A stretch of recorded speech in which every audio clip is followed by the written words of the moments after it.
Hello' everyone, welcome to YouTube channel happy home Assam. আজিৰ এই ভিডিঅ'টিৰ জৰিয়তে এখন ইম্পৰ্টেণ্ট ন'টিছ শ্বেয়াৰ কৰিব বিচাৰিছোঁ, তাৰ লগতে এখন কেণ্ডিডেটৰ লিষ্ট। আৰু এই ন'টিছখন আহিছে আদৰ্শ বিদ্যালয় সংগঠন আছামৰ পৰা। যিসকলে আদৰ্শ বিদ্যালয় সংগঠনৰ আণ্ডাৰত যিবিলাক ভেকেঞ্চি এডভাৰটাইজমেণ্ট হৈছিলে, সেই ভেকেঞ্চিকেইটাৰ এগেইনষ্টত যিসকলে এপ্লাই কৰিছিল তেওঁলোকৰ ফাৰ্ষ্ট ফেজৰ ডকুমেণ্ট ভেৰিফিকেশ্যন কাম পাৰ্চনেল ইণ্টাৰভিউ অলৰেডি হৈ গৈছে। বাকী এতিয়া ছেকেণ্ড ফেজৰ যিখিনি ডকুমেণ্ট ভেৰিফিকেশ্যন বা পাৰ্চনেল ইণ্টাৰভিউ হ'ব লগা আছে তাৰ ন'টিছ জাৰি কৰিছে। তো এই 255টা বিভিন্ন কেটেগৰীৰ পষ্টৰ কাৰণে যিবিলাক আমাৰ আদৰ্শ বিদ্যালয় আণ্ডাৰত CBSE আণ্ডাৰত ইংলিছ মিডিয়াম স্কুল আছে সেইবিলাকৰ নিযুক্তিৰ কাৰণে এডভাৰটাইজ হৈছিল।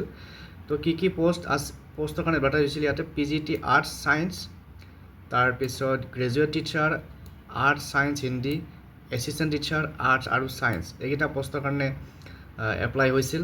এতিয়া ছেকেণ্ড ফেজৰ ডকুমেণ্ট ভেৰিফিকেশ্যন কাম পাৰ্চনেল ইণ্টাৰভিউ হ'ব অহা 8 জুলাইৰ পৰা 12 জুলাইলৈকে, অৰ্থাৎ অহাকালিৰ পৰা 12 তাৰিখলৈকে এই ডকুমেণ্ট ভেৰিফিকেশ্যন কাম ইণ্টাৰভিউ হ'ব। গতিকে যিসকলে এপ্লাই কৰিছিলে তেওঁলোকে যাব লাগিব। আৰু ক'ত যাব লাগিব? State office of Adarsha Vidyalaya সংগঠন, second floor, office of the director of technical education Assam, Kahilipara, Guwahati 781019। আমাৰ যি কাহিলীপাৰাৰ DPI বাছ ষ্টপ আছে তাতে যি ডিৰেক্টৰ অফ টেকনিকেল এডুকেশ্যন আছামৰ অফিচ আছে তাৰে ছেকেণ্ড ফ্ল'ৰত আদৰ্শ বিদ্যালয়ৰ সংগঠনৰ অফিচ আছে, ৰাজ্যিক অফিচ। তো তাত যাব লাগিব। তো ইয়াতে টাইম দিয়া আছে প্ৰথমতে ডেটকেইটা আপোনালোকে জানি লওক। 8 জুলাই টু 12 জুলাই 2025, 8ৰ পৰা 12 তাৰিখলৈকে হ'ব। আৰু ফাৰ্ষ্ট ছেশ্যনটোৰ ৰিপৰ্টিং টাইম হৈছে 9 AM আৰু ফাৰ্ষ্ট ছেশ্যনৰ ইণ্টাৰভিউ বা ডকুমেণ্ট ভেৰিফিকেশ্যন হ'ব 9:30 পৰা 1:30লৈকে। আৰু ছেকেণ্ড ছেশ্যনৰ হ'ব 2 PM পৰা 6 PM আৰু ছেকেণ্ড ছেশ্যনৰ ৰিপৰ্টিং টাইম হৈছে 1 PM। এতিয়া যিসকলৰ নাম আছে তেওঁলোকৰ লিষ্টখন ইয়াত আদৰ্শ বিদ্যালয়ৰ ৱেবছাইটত দিয়া আছে, মই লিষ্টখন দেখুৱাই আছোঁ। তাৰ আগত সকলোকে এবাৰ ৰিকুৱেষ্ট কৰিম, যদিহে চেনেলটো নতুনকৈ আহিছে ছাবস্ক্ৰাইব কৰি ল'ব আৰু শ্বেয়াৰ কৰি দিব যিকোনো টিচাৰ ৰিক্ৰুটমেণ্টৰ লগত ৰিলেটেড আপডেট পাই থাকিবলৈ। তো এইখন দেখিছে লিষ্টখন, list of candidates for second phase document verification personal interview for the post of assistant teacher arts science, GT science of Adarsha Vidyalaya সংগঠন আছাম। তো ইয়াতে যোনে এপ্লাই কৰিছিলে ইয়াতে নিজৰ নামটো চেক কৰিব পাৰিব যি পষ্টৰ কাৰণে কৰিছিলে।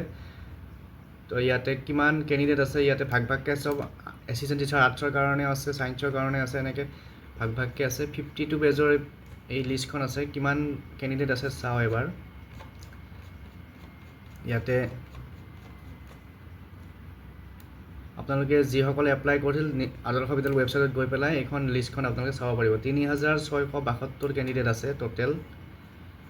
গতিকে ইয়াতে GT ছায়েন্স, GT আৰ্টছ এনেকৈ ভাগ কৰা আছে। আৰু নিজৰ টাইমিংটো ইয়াত দিয়া আছে, টাইমিংটো কেতিয়া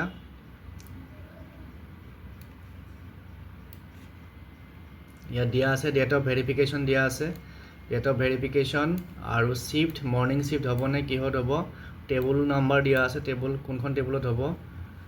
গতিকে ইয়াত আৰু শ্বিফ্টৰ টাইমিংটো আপোনালোকে গম পাইছে, মৰ্ণিং কেইটাৰ পৰা ষ্টাৰ্ট হ'ব, তাৰপিছত আফটাৰনুন কেইটাৰ পৰা ষ্টাৰ্ট হ'ব, ইভিনিং কেইটাৰ পৰা ষ্টাৰ্ট হ'ব, এইখিনি গম পাইছে। গতিকে এইখিনি চাই পেলাই নিজৰ নামটো ইয়াত চেক কৰি পেলাই ডকুমেণ্ট ভেৰিফিকেশ্যনত যাব। আৰু যাওঁতে যিখিনি প্ৰিপাৰেশ্যন লৈ যাব লাগে ডকুমেণ্টছ পাতি এটচেট্ৰা গোটেইবিলাক লৈ যাব। তো আজিৰ ভিডিঅ'ত এইখিনি শ্বেয়াৰ কৰিলোঁ। নিজৰ নামবোৰ চেক কৰি পেলাই যাব। আজিলৈ এৰিছোঁ। Thank U.